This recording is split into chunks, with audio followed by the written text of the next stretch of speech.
सरकार किसान आंदोलन की समाप्ति का रास्ता तो निकालना चाहती है, लेकिन राह में कांटे बिछा दिए, यानी कि कीले लगा दिए। एक कहावत है बोया पेड़ बबूल का तो फल कहां से आए। आंदोलन में सियासत की एंट्री, बॉर्डर से लेकर संसद तक मचा बवाल, तो मैं लेकर आया देश का सवाल। नमस्ते, मैं हूं मनीष अवस्थी, हाजिर हूं आपका अपना पसंदीदा डिबेट शो देश का सवाल लेकर। किसान आंदोलन की गूंज आज देश की संसद में सुनाई थी। विपक्षी सांसदों ने कृषि बिल के खिलाफ हंगामा किया और नारेबाजी भी की। विपक्षी सांसद कई बार वेल तक पहुंचे, जिसके बाद सदन को स्थगित करना पड़ा। लोकसभा में भी किसानों का मुद्दा गूंजा। कृषि मंत्री नरेंद्र तोमर ने विपक्ष के सांसदों ने किसान आंदोलन पर चर्चा की मांग की, जिस पर कृषि मंत्री ने हामी भरी और कहा कि वो चर्चा के लिए तैयार है। साथ ही तोमर ने कहा कि सरकार किसानों से बातचीत के लिए प्रतिबद्ध है।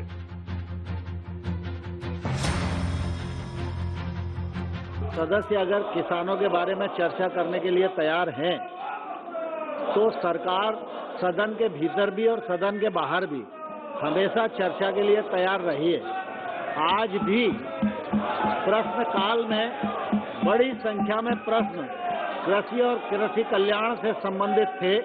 माननीय अध्यक्ष महोदय, आपने भी आग्रह किया, अगर आज प्रश्नों पर चर्चा होती तो मैं समझता हूं आधी चर्चा पूरी हो गई होती, लेकिन सदस्यों ने ध्यान नहीं दिया है।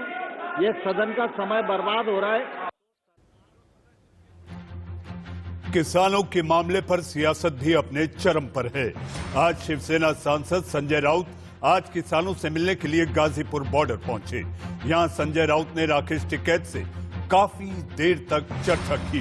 संजय राउत ने कहा कि किसानों के साथ जिस तरह का बर्ताव किया जा रहा है, ऐसे में हमारा समर्थन जताना जरूरी हो जाता है। शिवसेना सांसद ने कहा कि महाराष्ट्र सरकार हर हाल में किसानों के साथ खड़ी। देश के किसानों का ये जो आंदोलन चल रहा है ना, उसको पूरा समर्थन है। और महाराष्ट्र से खास करके आज महाराष्ट्र के मुख्यमंत्री और शिवसेना प्रमुख उद्धव ठाकरे साहब ने मुझे खास भेजा है यहाँ हम सबको, टिकैत साहब को मिलने के लिए, कि हमारी पूरी ताकत शिवसेना सरकार आपके साथ है, ये कहने के लिए मुझे भेजा है। मेरे साथ हमारे पूरे सांसद गण यहाँ, और मुझे लगता है एक दो दिन में उद्धव ठाकरे साहब खूब बात करेंगे टिकैत साहब से। टेंट तो नहीं उनके कहीं देखे लगे हुए, कहीं उनके टेंट होंगे तो बताइए। वे आ रहे तो ठीक है उनका।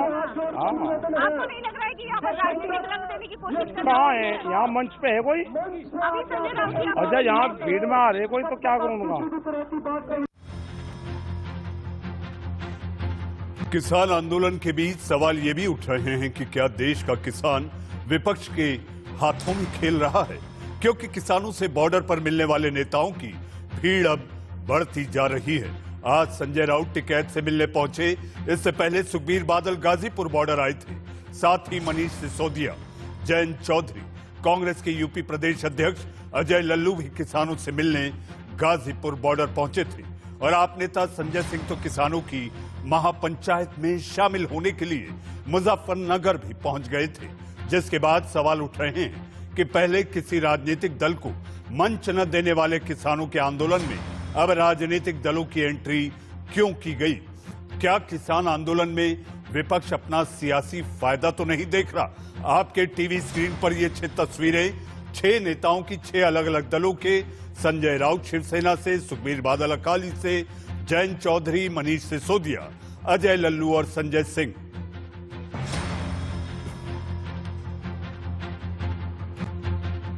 वहीं भारतीय किसान यूनियन के नेता राकेश टिकैत ने कहा कि यह आंदोलन जल्दी खत्म होने वाला नहीं है।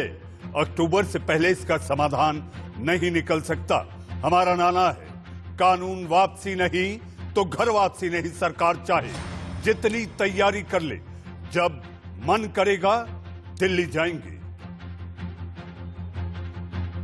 वापसी नहीं तो घर वापसी नहीं का नारा हमारा है और हमने बता दिया सरकार को, ये आंदोलन अक्टूबर तक चलेगा। अक्टूबर तक, ये 10 दिन में खत्म होने वाला नहीं है। अपने ताली लगा लेना, जत्थेबंदी कितने कब आने कितने का, ये अक्टूबर तक चलेगा आंदोलन।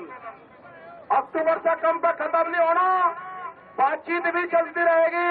राजा के द्वारा किलेबंदी है, ये अनाज को इकट्ठा करने की किलाबंदी है। आपके सामने आ गया। ये आंदोलन अक्टूबर और नवंबर तक चलेगा। तैयारी हमें अक्टूबर और नवंबर तक ही करनी है। जी, किसानों पर वार पलटवार और ये सियासत तो चल रही है। इस बीच इस पर कई सवाल उठते हैं। सवाल ये कि कृषि कानून पर लगी सियासी आग आखिर कब बुझेगी? सड़क से संसद तक और बढ़ेगा संग्राम। क्या विपक्ष ने हाईजैक किया किसानों का आंदोलन? क्या अक्टूबर आंदोलन का कोई समाधान नहीं निकलने वाला? इन्हीं सारे सवालों को लेकर मैं अपने सियासी मेहमानों के साथ देश का सवाल में बहस करूंगा, चर्चा करूंगा। मेरे साथ दो मेरे सहयोगी भी होंगे, लेकिन देश के सवाल की इस बहस में आज कौन है सियासी मेहमान, आइए मैं आपका परिचय कराऊं। आपके टीवी स्क्रीन पर आपके अपने जाने पहचाने चेहरे, जी हाँ, तेज तर्रार अंदाज में अपनी बात रखने वाले, जी हाँ, पार्टी का पुरजोर पक्ष रखने वाले, पूरी ताकत के साथ आलोक शर्मा कांग्रेस से हमारे साथ हैं। आलोक जी, आपका स्वागत है। हमारे साथ विपक्ष के तीरों को झेलकर अपनी बात रखकर ये बताने और समझाने के लिए सरकार और बीजेपी के प्रवक्ता राजीव जेटली हमारे साथ हैं। राजीव जी, आपका स्वागत है।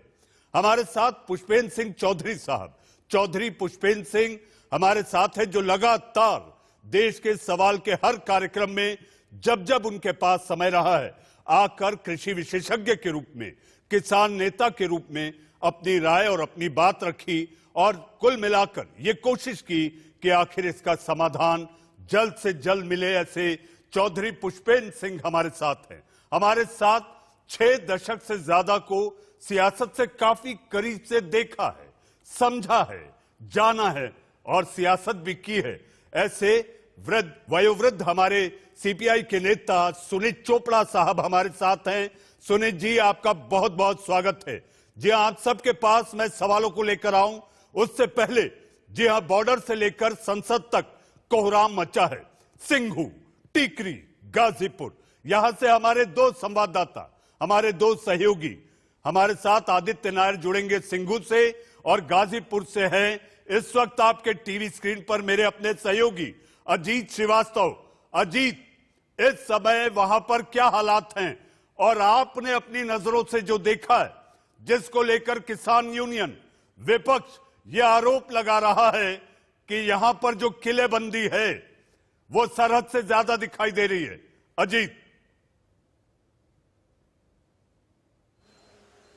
बिल्कुल सातों पर है। अगर हम बात करें मनीष भाई, तो यहाँ पे पूरी तरह से ट्रैक्टर ट्रॉलियों का कारवा आता ही जा रहा है। अगर हम कहें तो पूरे फ्लाईओवर पे इस समय हर तरह से ट्रैक्टर ट्रॉलियां और अपनी तरह से नए अंदाज में उसी तरह से फिर से, जिस हिसाब से ऐसा लग रहा था 26 तारीख के बाद से कि हाँ यहां से किसान अब हटने वाले हैं, तो अब ऐसा लग रहा है किसान अब बढ़ रहे हैं लगातार।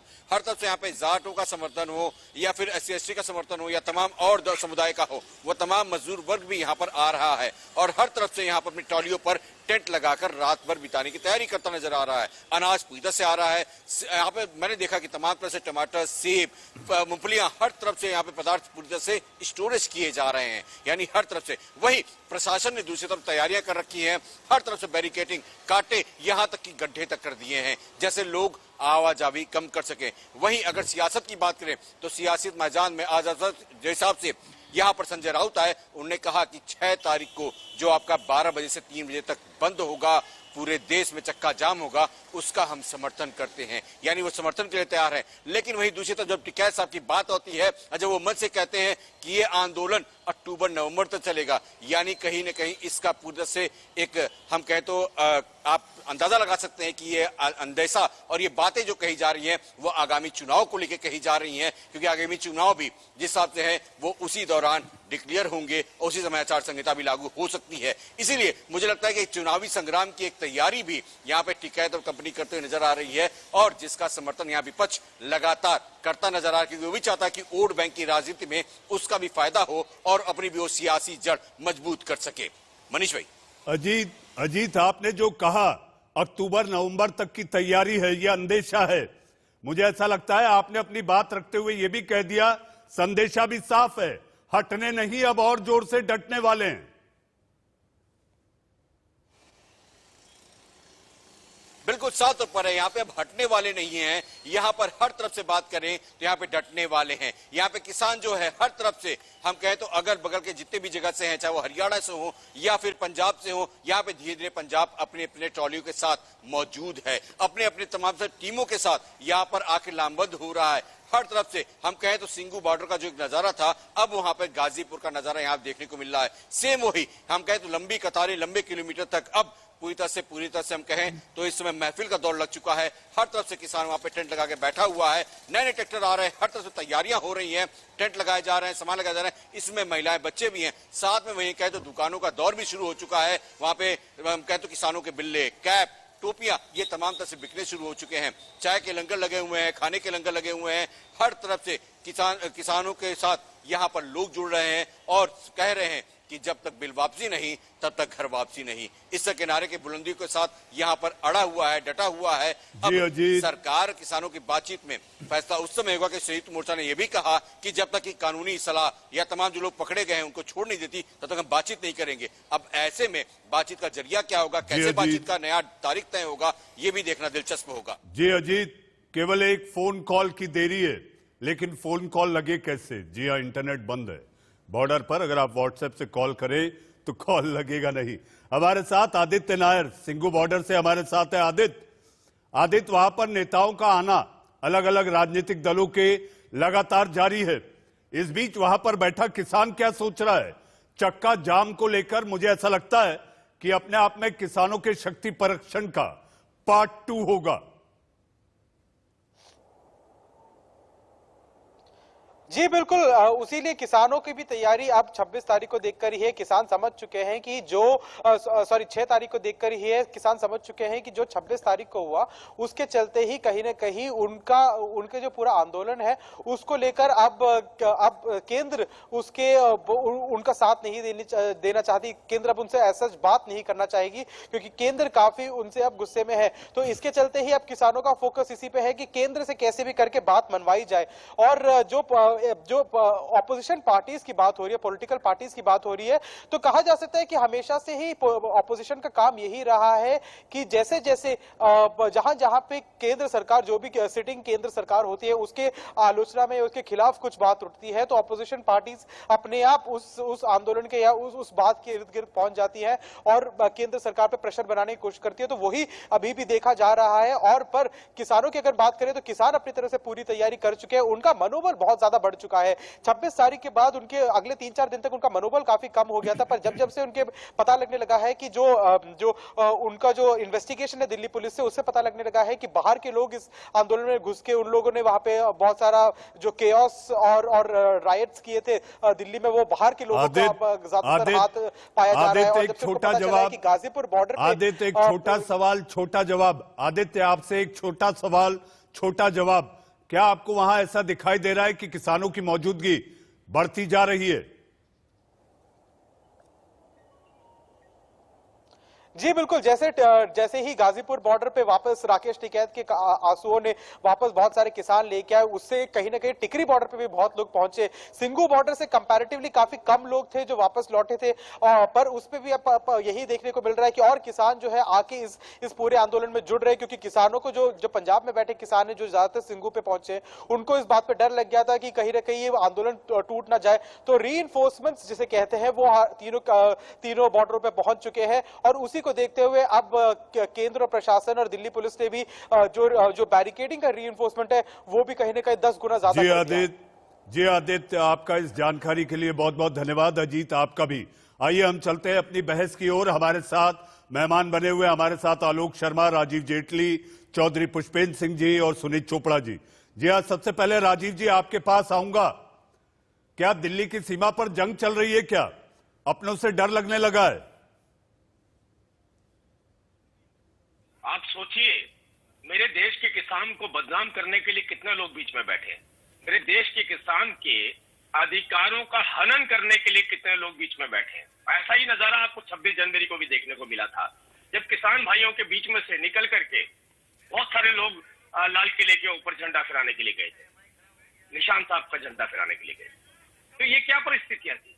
सरकार ने उस टाइम पे, पुलिस ने आपने देखा पूरा एक नरम रवैया अपनाया, एक अच्छा बर्ताव रखा कि आपका एजुटेशन आप कर सकते हैं, लेकिन उसका खामियाजा भुगतना पड़ा बहुत बड़ा। और इल्जाम किस पर लगा? इल्जाम इस बात पर लगा कि सरकार का दायित्व बनता है कि कानून व्यवस्था को बना करके रखे। मेरे देश के किसान के बीच में कोई राजनीतिक पार्टी के ऐसे लोग तो नहीं है जो फिर से चाहते हैं इस तरीके का उपद्रव किया जाए, इस तरीके का हुड़दंग किया जाए। ये उन लोगों के लिए तैयारियां की गई है, किसानों के लिए तैयारी नहीं है। हम बार बार जो बात करते हैं किसानों के लिए तैयारी, किसानों के लिए नहीं है।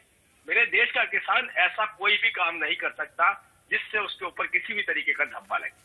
हाँ, बीच में जो लोग बैठे हैं वो कोई भी ऐसी कसर नहीं छोड़ेंगे। लेकिन राजीव जी, यहाँ पर कुछ लोगों को आगे बरगला के, राजीव जी आपको एक बात बताना चाहता हूं, जो चक्का जाम की बात है वो चक्का जाम 3 घंटे के लिए है, और 3 घंटे के लिए जिस तरह से 10 लेयर की आप लोगों ने सुरक्षा घेरा बनाया है, कटीले तार, लोहे की छड़ें, सीमेंट के स्लैब और न जाने स्टील की दीवार तक, वो तक बीच में डाल दी गई है।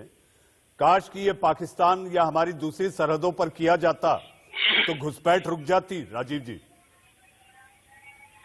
देखिए, एक माहौल ऐसा बना हुआ है, बहुत सारी राजनीतिक पार्टियां बीच में है, इन्हीं किसान भाइयों के बीच में। और आपने देखा आजकल तो जाते हैं, मिलकर के आते हैं, पीछे कुछ लोग भी छोड़ कर आते हैं। वो लोग जो किसान भाइयों को बरगलाए हैं, वो लोग जो वहां का माहौल खराब करें। ये व्यवस्थाएं सारी उन लोगों के लिए, उन गुंडा तत्वों के लिए, जिन गुंडा तत्वों ने किसान भाइयों को बरगलाने की कोशिश करी, उन गुंडा तत्वों के लिए जिन गुंडा तत्वों को आपने बार बार देखा किसान भाइयों के बीच में से ही निकल करके आते हैं। तो इल्जाम मैं क्यों लगने दूं? हम क्यों लगने दें अपने किसान भाइयों के ऊपर? राजीव जी एक छोटा सा सवाल, राजीव जी एक छोटा सा सवाल, जिस निशान साहब को लेकर आप बात कर रहे हैं, गुंडा तत्व की आप बात कर रहे हैं, दीप सिद्धू अभी भी लापता है, तो हमारी पुलिस और जांच एजेंसियां क्या कर रही हैं? अवस्थी जी, आपको तो पता होगा कि जिन लोगों ने ये हरकत करी, मैं नाम किसी का नहीं ले रहा हूँ, पुलिस देख रही है कि किस किस ने हरकत करी। उन लोगों के लिए तो कांग्रेस पार्टी ने वकील कर दिया इकट्ठे, 80 वकील अब उनके पक्ष में लड़ेंगे, उनके बचाव में लड़ेंगे। तो ये प्रश्न मेरे से नहीं बनता, ये तो कांग्रेस पार्टी से बनता है। आलोक जी बचाव में उतर रही है कांग्रेस, किसानों के बचाव में है या उनके लिए? नहीं, आलोक शर्मा जी किसके बचाव के लिए उतर रही है कांग्रेस? लीगल एड देंगे, लीगल एड किसको देंगे आलोक जी? वो लोग जिन्होंने 26 जनवरी को भारत के सीने पर चोट पहुंचाई है, क्या कांग्रेस उनके साथ खड़ी है या किसानों के साथ? देखिए, मुझे लगता है मनीष जी, सरकार ना तो नवाज शरीफ की है और ना ही जिनपिंग की है, जी और अमित शाह जी की है। अगर लाल किले के ऊपर इतना बड़ा अपमान हुआ और बीजेपी के हुड़दंगी वहां तक पहुंच गए और जो पूरी तरह से एक्सपोज हो गए, उसके बाद भी सरकार जो है सवाल कांग्रेस से पूछना चाहती। दीप सिद्धू जो 1 घंटे तक उस पोल पर चढ़ा रहा और बाइक पे बैठ के भाग गया, और हमारे पास जहां खबर है कि वो देश छोड़ के बीजेपी ने भगा दिया। उसने पंजाबी चैनल के इंटरव्यू में, अगर मैं सच्चाई बोलूंगा तो भागने के मेरे सारे रास्ते बंद हो जाएंगे। भाई, हम तो बंद कर नहीं सकते किसी के भागने के रास्ते, और अगर हमारी साथ मिला हुआ कोई व्यक्ति जिसकी आज हम लीगल कोई एडवाइस दे रहे हैं या उसकी पैरवी कर रहे हैं, तो स्वाभाविक है सरकार है हमें एक्सपोज करे। लेकिन अब ये सरकार पूरी तरह से एक्सपोज हो गई है। पहले से नीयत खराब थी। 5 जून को जिस तरह ऑर्डिनेंस आया, राज्यसभा से बिल ध्वनिमत से पास हुआ, फिर लाठी डंडे, और जिस तरह से उनको बदनाम, चली आतंकी, खालिस्तानी, टुकड़े टुकड़े गैंग, भड़वे, क्या नहीं कहा है। अब इनकी सारी चाल थी वो पूरी तरह से ये सरकार एक्सपोज हो चुकी है। और यही मोडस ऑपरेंडी है, यही गुजरात में है कि आप पहले बदनाम करो, फिर मीडिया में उनके खिलाफ गालियां दिलवाओ, फिर पुलिस एक्शन करवाओ, फिर उनको बदनाम करके वहां से हटा दो। जामिया देख लीजिए, ये कहाँ है कोमल शर्मा, आज तक नहीं पता।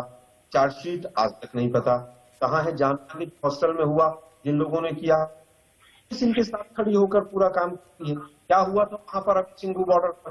तमाम जो बीजेपी के चुटभैया लीडर्स थे वही गुंडई करने गए थे, वो एक्सपोज हो गए, वो भाग गए। पर भाई एक भी बीजेपी का आदमी नहीं पकड़ा जाता, इतनी निकम्मी होगी दिल्ली पुलिस। मुझे लगता है पूरी तरह से अमित शाह जी की शय पर ये सब कुछ हुआ है। आंदोलन चलता रहे उसका कारण है, अगर ये आंदोलन चलता रहेगा तो मनीष भाई हम भी शाम को रोज इसी टॉपिक पे बात करेंगे। कोई महंगाई पर बात करेगा, कोई चीन ने हमारी भूमि कब्जा ली उस पर बात नहीं करेगा, खस्ता हाल अवस्था पर कोई बात नहीं करेगा, बेरोजगारी पर कोई बात नहीं करेगा। आलोक जी किसानों पर बात करते रहिए, उनके नए आलोक जी राजीव राजीव जेटली आपके सवालों का जवाब देना चाहते हैं। इस बीच हमारे साथ किसान नेता बीरपाल सिंह जी भी जुड़ चुके हैं। राजीव जी, आप आलोक जी की बात का जवाब दें तो मैं अगले मेहमानों पर चलूं। अवस्थी जी, आपने जो प्रश्न पूछा था उसका जवाब नहीं मिला। आपने कहा था कि वो जो लोग जिन्होंने उपद्रव किया था, क्या आप उनके बचाव में लीगल वो तो आलोक जी मान लिए है ना, वो तो बात आधिकारिक हो चुकी है। आलोक जी आप मानते हैं ना, आप लोग लीगल एड दे रहे हैं। लीगल एड किसको दे रहे हैं? जो गिरफ्तार हुए, और वो गिरफ्तार क्यों हुए ये भी आपको पता है आलोक जी? ये लगता है दिल्ली पुलिस अगर सही से काम करती होती तो किसी को लीगल एड देने की जरूरत ही नहीं थी। अवस्थी जी, कैसा नजारा आप देखिए, दिल्ली पुलिस केवल टारगेट करके कुछ लोगों को अरेस्ट कर रही है। अरे भाई, आपके मीडिया जगत के मनीष भाई लोगों के ऊपर सिडिशन के चार्ज लग रहे हैं, जो सरकार से सवाल पूछ रहे वो। आलोक जी की आवाज नहीं आ पा रही है। आलोक जी आपकी आवाज नहीं आ पा रही है, आपकी लाइन कट चुकी है। अरे भाई, इतनी डरी हुई सरकार, बॉर्डर पर किसानों के इंटरनेट को बंद कर दिया आपने। गजब सरकार है, इतनी डरपोक सरकार। राजीव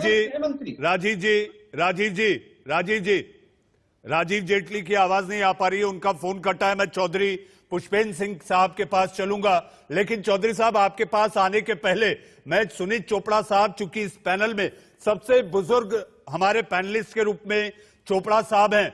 चोपड़ा साहब, बीजेपी ये कह रही है सीधे तौर पर, किसान तो बहाना है, मोदी निशाना है।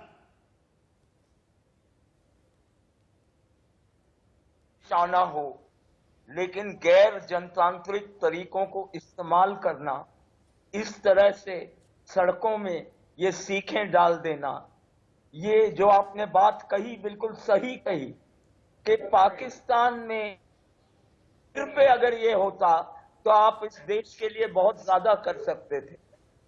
आज मैंने एक और वीडियो देखा गाजीपुर का, जहां पर औरतों के ऊपर से पानी की ट्रक ले जा रहे थे, और मैं जानना चाहता हूं ये सच है कि नहीं, क्योंकि अगर ये है तो इस सरकार ने वो किया है जो हमारे दुश्मन भी नहीं करते हैं। चोपड़ा साहब, मैंने आपसे पूछा, जिस तरह से किसानों के मंच पर सियासी एंट्री हो चुकी है और कोराम बॉर्डर से लेकर संसद तक मचा हुआ है, किसान यूनियनों ने कहा था कि इस तरह की कोई भी सियासत हम होने नहीं देंगे, तो क्या सियासी दलों को यह लग रहा है कि एक ऐसा मंच, ये एक ऐसा कंधा मिला है जहां चाहो जैसे चाहो अपनी बंदूक चला लो? चोपड़ा साहब, ऐसा नहीं है ना, जहां चाहो है। मैंने पहले आंदोलन देखे हैं, टिकैत जी के पिताजी आए थे दिल्ली, तो प्रधानमंत्री उनको दिल्ली में आने भी दिया और उनको मिलने भी गए। यहां ये प्रधानमंत्री समझता है कि ये अकेला राज कर रहा है। ये कहां का राज है? चोपड़ा साहब, अदालत ने कहा, सरकार ने कहा कि आइए आप रामलीला मैदान में करिए, आइए आप अपना आंदोलन रामलीला मैदान में करें। ये सारी बातें चोपड़ा साहब आप भी जानते हैं कि ये सारे ऑफर्स, ये सारे प्रस्ताव आंदोलन करने वाले यूनियनों को दिए गए थे, लेकिन हमारे यूनियन के अन्नदाता लोग, ये लोग नहीं आए, ये लोगों ने आने से मना कर दिया। मैंने चेक किया है, रामलीला मैदान में आने नहीं दिया था, और रोड ब्लॉकिंग पुलिस ने की है, हरियाणा की पुलिस ने की है, यूपी की पुलिस ने किया है, और यूपी की पुलिस वाले लोगों ने ही उन औरतों के ऊपर से गाड़ी चला दी। जी हाँ, चोपड़ा साहब, ये सच है कि नहीं? चोपड़ा साहब, सुनीत जी, मैं आपके पास आता हूं। चौधरी पुष्पेंद्र सिंह जी, बहुत हुआ, अब हल निकलना जरूरी है, लेकिन अभी जो खबर हमने आपको दिखाई, इसमें तो संकेत आ रहे हैं अक्टूबर नवंबर तक चलेगा। तो आखिर ये महीना कैसे तय हो गया कि अक्टूबर नवंबर तक ये हल हो जाएगा? एक और जहां तक बात की जाए चौधरी साहब, इस समय प्रधानमंत्री ने कहा है एक कॉल की दूरी है, एक कॉल से बात खत्म हो सकती है, हम प्रतिबद्ध हैं। कृषि मंत्री ने संसद के पटल पर भी कहा। तो आखिर कॉल करेगा कौन? चौधरी साहब देखिए मनीष जी, जिस प्रकार से बातचीत का ऑफर आया है और उसके बाद बातचीत जब करी जाती है तो फूल बिछाए जाते हैं या कांटे बिछाए जाते हैं रास्ते में। ये तो रामलीला मैदान के लिए जो है किसान अपने घर से चले थे। इन्होंने दिल्ली के बॉर्डर पे इन्होंने रोका है, अपनी मर्जी से हम लोग वहां नहीं रुके हैं। अब इनकी जो टैक्टिस है वो बता देता हूं। इन्होंने जो 2 लेन गाजीपुर बॉर्डर की यदि बात करें, केवल 2 लेनों पर ही जो है बैठे हुए हैं किसान, लेकिन बाकी 4 लेन जो खाली थी और जो नीचे वाली लेन थी वो भी इन्होंने कंक्रीट डाल करके बंद कर दी। कंक्रीट डलने का मतलब यह है कि लंबे समय तक अब हम इसको बंद रखेंगे।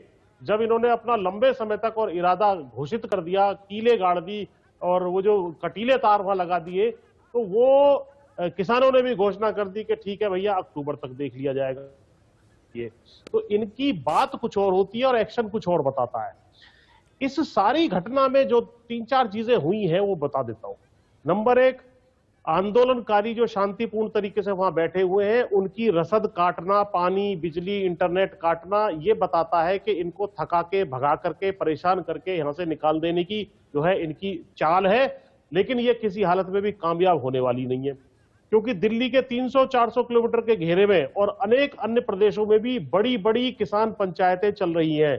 किसानों ने अपने ट्रैक्टर ट्रॉली जोड़ करके दिल्ली की तरफ लगातार कूच करना शुरू कर चुके हैं।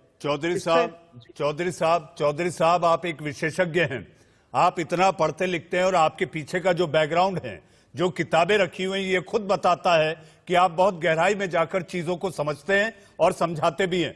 चौधरी साहब, 26 जनवरी के पहले ट्रैक्टर परेड को लेकर किसान यूनियनों ने लिख कर दिया था, 26 जनवरी को जो हुआ, चौधरी पुष्पेंद्र सिंह जी, अक्षम्य है।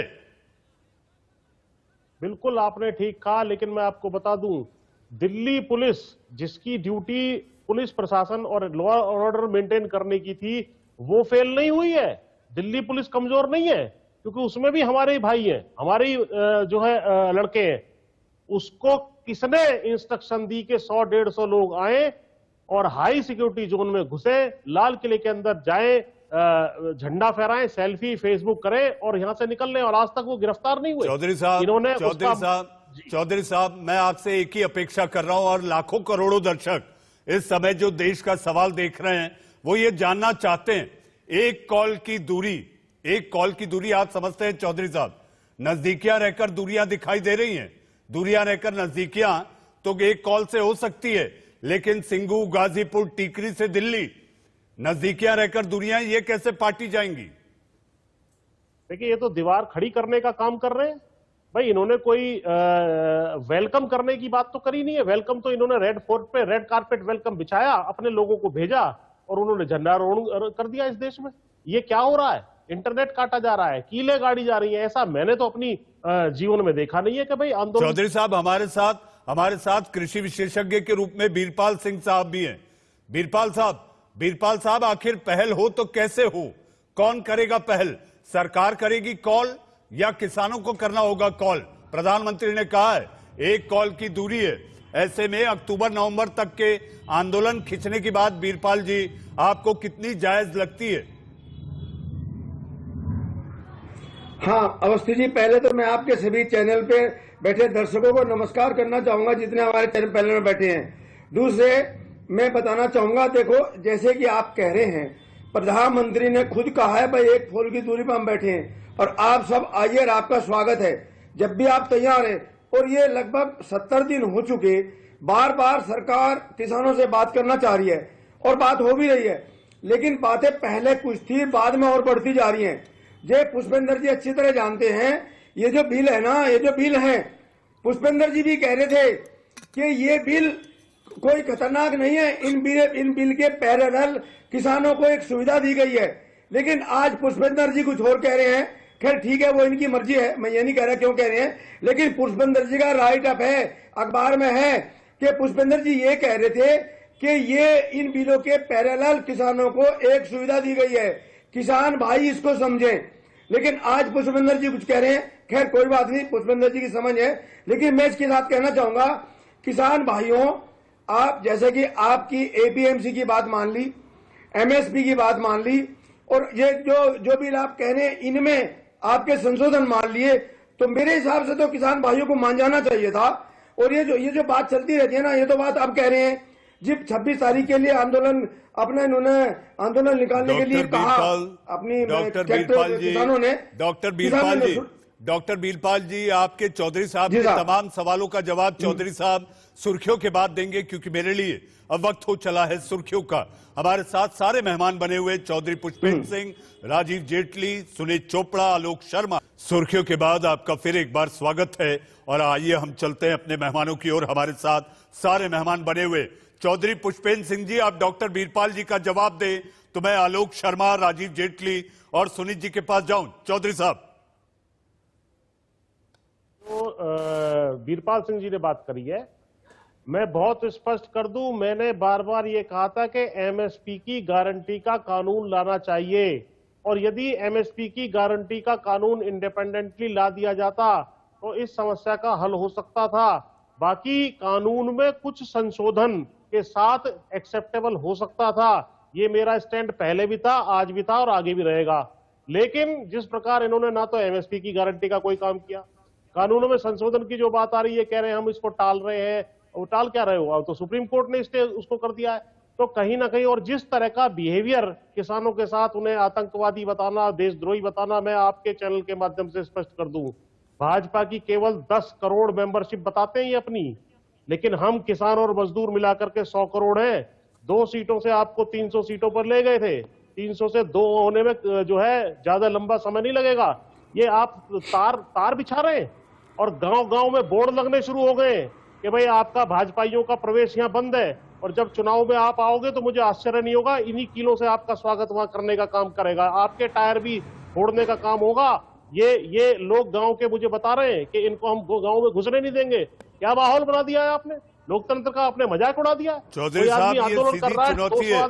राजीव जेटली, राजीव जी, सीधी चुनौती चौधरी साहब को अगर आपने सुना है, राजीव जी, सीधी चुनौती, घुसना मुश्किल हो जाएगा गाँव में। मैंने आपसे थोड़ी देर पहले अवस्थी साहब क्या कहा था, चौधरी साहब की कोई भी बात मुझे बुरी नहीं लग रही है, और मेरा किसान भाई कैसे भी बात कर ले, कैसे भी गाली दे दे, कैसा भी माहौल बनाने की कोशिश करे हमारे खिलाफ, वो बुरा नहीं लगता, क्योंकि वो किसान हमारे अन्नदाता है, उनका हम सम्मान करते हैं। लेकिन कई बार क्या होता है कि जब किसान भाइयों के बीच में राजनीतिक लोग आके अपनी क्लासेस देते हैं, अपनी शिक्षा देते हैं, तो उनकी मजबूरी बन जाती है, ऐसा माहौल बन जाता है कि वो एक पार्टी विशेष के खिलाफ बोलना शुरू कर देते हैं। वो आज नहीं तो कल समझ आएगा, जरूर आएगा, क्योंकि यही चौधरी साहब, पुष्पेंद्र जी, यही किसान लीडर विज्ञान भवन के बाहर बैठकर ये बोल रहे थे कि हमारे साथ जो चर्चा हुई है बड़ी सकारात्मक माहौल में हुई है, और हमें लगता है कि हमारा हाल निकल जाएगा। कानून वापसी की कोई बात नहीं थी, दूसरे दौर की चर्चा में भी नहीं थी, तीसरे दौर की चर्चा में भी नहीं थी। उसके बाद राजनीतिक लोग घुसे वहां पर, आपने देखा लाल झंडे वाले घुसे, आपने देखा कांग्रेसी वहां पर गए, बड़ी तादाद में गए। उन्होंने जाकर बोला कि अगर आपके साथ समाधान निकल गया या समस्या का निवारण हो गया या आपका समन्वय बैठ गया, तो हमारी दुकान तो वैसे ही पहले बंद पड़ी है, आप तो पूरी तरह से ताला लगा देंगे, हम तो कहीं के नहीं रह जाएंगे। अरे हमें जिंदा रखने के लिए कम से कम आप पड़े रहे, ये मजबूरी थी। आज चौधरी पुष्पेंद्र जी क्यों बोल रहे हैं ऐसा मुझे नहीं पता, क्या वजह रही है मुझे नहीं पता, लेकिन जो भी बात चौधरी साहब कह रहे हैं वो अपने दिल से नहीं कह रहे हैं, वो अपने दिल से नहीं कह रहे हैं, ये सोचते नहीं है, वो ये सोचते नहीं है जो कह रहे हैं। आज तक भी डिबेट उठा के देखिए इनकी, ऐसे कई वक्तव्य उनके नहीं निकले हैं, तो कोई मजबूरी तो रही होगी। बार बार जो मंच शेयर किया जा रहा है राजनीतिक लोगों के द्वारा, उसमें कहीं ना कहीं देखिए थोड़ी आज किसान भाई बैठे हैं, कल को हो सकता है किसान भाई ना हो करके वहां पर पूरी राजनीतिक पार्टी बैठ जाए, उनका कार्डर बैठ जाए आकर। चौधरी साहब छोटा जवाब, फिर मैं आलोक जी के पास जाऊं। चौधरी पुष्पेंद्र सिंह जी, राजीव जी की बात का रिबटल, फिर मैं आलोक शर्मा जी के पास जाऊं। राजीव भाई, किसी भी सरकार ने इतने बड़े वर्ग के साथ इस तरह का व्यवहार नहीं किया, इसी वजह से हमारी जुबान भी जो है सख्त होती चली जा रही है। और दूसरा, मैं इस सिद्धांत को सिरे से खारिज करता हूं लोकतंत्र में कि कोई जन सरोकार के मुद्दे के साथ कोई खड़ा, अन्ना आंदोलन में कौन था, सारी बीजेपी, सारा आरएसएस, सारे बाबा रामदेव आपके साथ खड़े हुए थे, मैं खुद भी वहां गया था। तो ये क्या हुआ, कोई प्रतिबंधित संस्था है क्या, उसको भगाइए। प्रतिबंधित है क्या कोई? मैं आपसे- कांग्रेस हो, चौधरी साहब, मैं आपसे कुछ और बात कह रहा था। आप खड़े हो आपने मेरी बात को नहीं सुना। नहीं चौधरी साहब, मैंने पुष्पेंद्र जी एक मिनट में पूरा करने दीजिए। मैं आपके बीच में नहीं आपको- बोला। एक मिनट आप करिएगा, आप बोलिएगा, मैं एक छोटा सा प्रश्न उठा रहा हूँ। फिर आप बोल लीजिएगा उठा रहा हूँ। भाई। अगर किसी जन सरोकार के मुद्दे के साथ पॉलिटिकल पार्टियां खड़ी होती हैं जिनको माइक और मंच नहीं दिया जा रहा है, तो आपको आपत्ति क्या है भाई? आपको क्या आपत्ति है? क्या ये प्रतिबंधित संस्था है क्या? बिल्कुल नहीं है, बिल्कुल नहीं चौधरी साहब। मैं आपसे उस दिन को याद दिलवाना चाहता हूं जिस दिन ये समन्वय बैठ रहा था कि सरकार ने जो प्रस्ताव रखे हैं वो हमारी बेहतरी के लिए हैं। जो किसान भाइयों ने अपनी प्रेस कॉन्फ्रेंस में विज्ञान भवन के बाहर बोला, वो क्या उस दिन झूठ बोला था या आज झूठा दिन है? आप बताइए ना, कोई एक बात तो सच्ची हो सकती है। तब किसान भाई थे, अपने दिल से अपने दिमाग से सोच रहे थे। अब राजनीतिक पार्टियों के लोग वहां बैठे हैं, राजनीतिक पार्टियों के लोग कैसा समन्वय बनने देंगे? और कई बार उसका प्रभाव पड़ता, मैं मानता हूँ, किसान नेताओं पर भी उसका प्रभाव पड़ता है, बुद्धिजीवियों पर भी उसका प्रभाव पड़ता है। वो प्रभाव आपकी बातों में आज नजर आ रहा है, लेकिन फिर भी मैं आपसे कहता हूँ, आज नहीं तो कल समझ में आएगा। आपने कहा हमने बहुत सारे प्रस्ताव रखे और सारे प्रस्ताव माने गए। एकदम से यू टर्न लेना तो कम से कम किसी किसान भाई का काम तो नहीं हो सकता। ये सोच से विचार नहीं है बात से। खैर, मैं आज आपके साथ ज्यादा इसमें बहस नहीं करना चाहता। है, सुन लीजिए, क्या वो विधायक को भेज करके वहां गुंडई करवा रहे हैं? आप अपने कार्यकर्ताओं को भेज करके महिलाओं के टेंट में बदतमीजी आपने कराई है, पथराव कराया, लाठीचार्ज उनके ऊपर कराया। ये क्या हो रहा है इस देश के अंदर? शांतिपूर्ण बैठे हुए लोगों को आपने बैरिकेडिंग कर दी, उनका टॉयलेट, बिजली, पानी, इंटरनेट, दवाई की सुविधाएं सब बंद हो गई हैं। आप क्या चाहते हैं?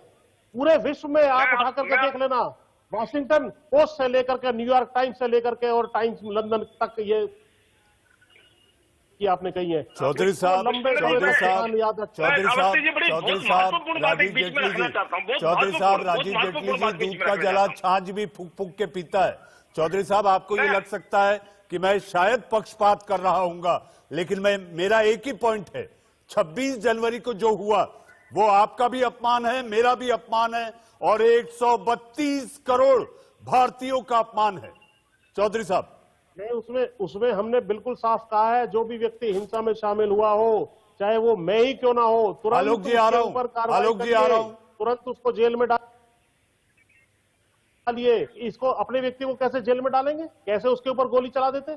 कैसे उसको रोक लेते? उसकी फोटो है भाई, सबके साथ, ऊपर से नीचे तक सबके साथ उसकी फोटो है। आपका कार्यकर्ता है वो 500 आदमी लेके चला गया। आपने तो लाल किले का भी उपहास उड़ा दिया।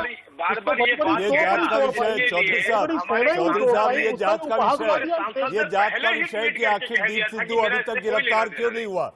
दीप सिद्धू गिरफ्तार क्यों नहीं हुआ, ये शायद राजीव जी को भी अभी जानकारी नहीं होगी, क्योंकि एजेंसीज को ही नहीं पता कि आखिर दीप सिद्धू है कहां।